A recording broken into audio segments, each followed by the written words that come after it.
नमस्कार। Super India news TV में आपका स्वागत है। मैं हूं राजेश आर्य। आइए देखते हैं आज का विशेष समाचार। बिखराव की राह पर पाकिस्तान। पाकिस्तान कोई राष्ट्र नहीं बल्कि एक ऐसी वैचारिक परियोजना है जिसकी नींव केवल भारत हिंदू विरोधी घृणा पर केंद्रित है। बीते दिनों पाकिस्तानी फौज को निशाना बनाते हुए बलूचिस्तान लिबरेशन आर्मी यानी बीएलए के अलग अलग हमलों में पाकिस्तानी सैनिकों समेत कई लोग मारे गए। हालात इतने बिगड़े कि फौज और राजनीतिक दलों को आनन फानन में बैठक बुलानी पड़ी। पाकिस्तान के हालिया घटनाक्रम ने कई अनकहे और कटु सत्य उजागर किए हैं। पहला यह कि पाकिस्तान कोई राष्ट्र नहीं अपितु औपनिवेशिक शक्तियों द्वारा अपने निहित स्वार्थ के लिए बनाई गई एक कृत्रिम इकाई है।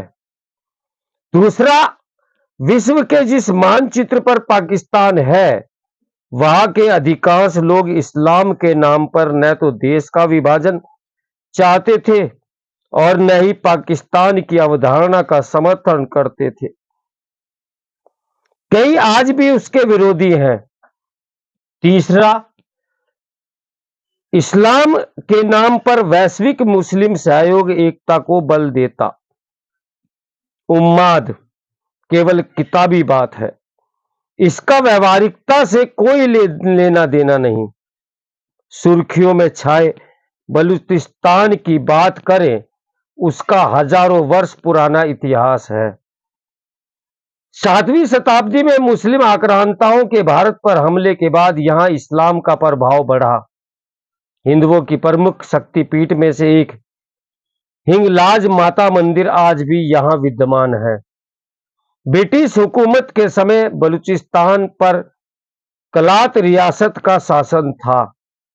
1876 में दोनों के बीच संधि हुई और वह सशर्त ब्रिटिश अधीनस्थ राज्य बन गया।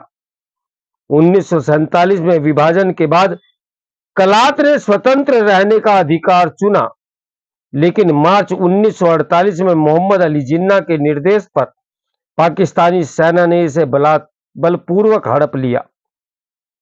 तब से यह बलूच राष्ट्रवादियों के लिए राष्ट्रीयता और निर्णय के संघर्ष का प्रतीक बना हुआ है। पाकिस्तान में अलगाववाद केवल बलूचिस्तान तक सीमित न होकर सिंध और पश्तून क्षेत्र तक फैला हुआ है। बलूचिस्तान के अतिरिक्त सिंध, पंजाब और खैबर पख्तूनख्वा में भी विभाजन पूर्व इस्लाम के नाम पर अलग देश का विरोध था।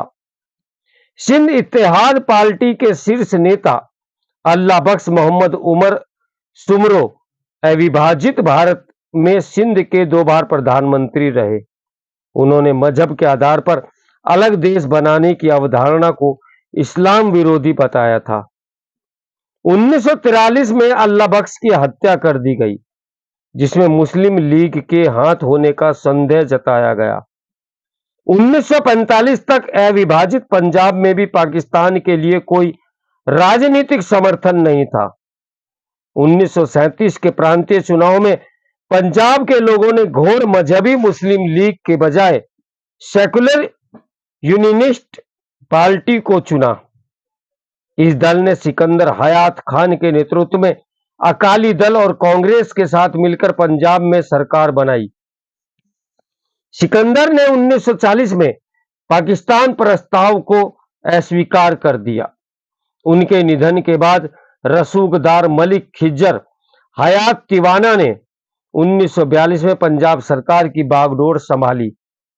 जिन्ना ने तिवाना पर दबाव बनाया, लेकिन तिवाना झुके नहीं और पंजाब में हिंदुओं, सिखों और मुसलमानों के साथ मिलकर काम करने की घोषणा कर दी।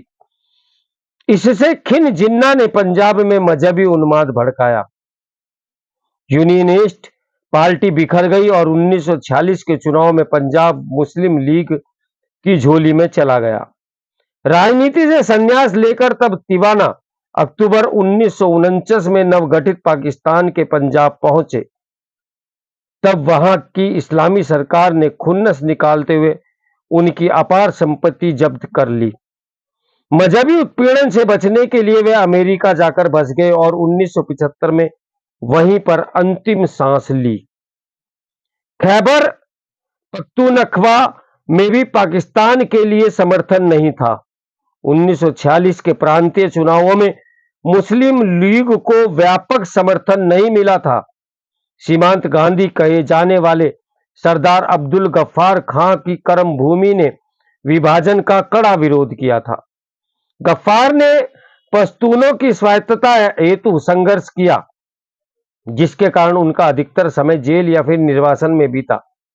इसी तरह जब पूर्वी पाकिस्तान में बांग्ला पहचान को पाकिस्तान सत्ताधिष्ठान बार बार कुचलता रहा, तब शेख मुजीबुर रहमान के नेतृत्व में उठी विद्रोह की आग ने 1971 में बांग्लादेश को जन्म दिया।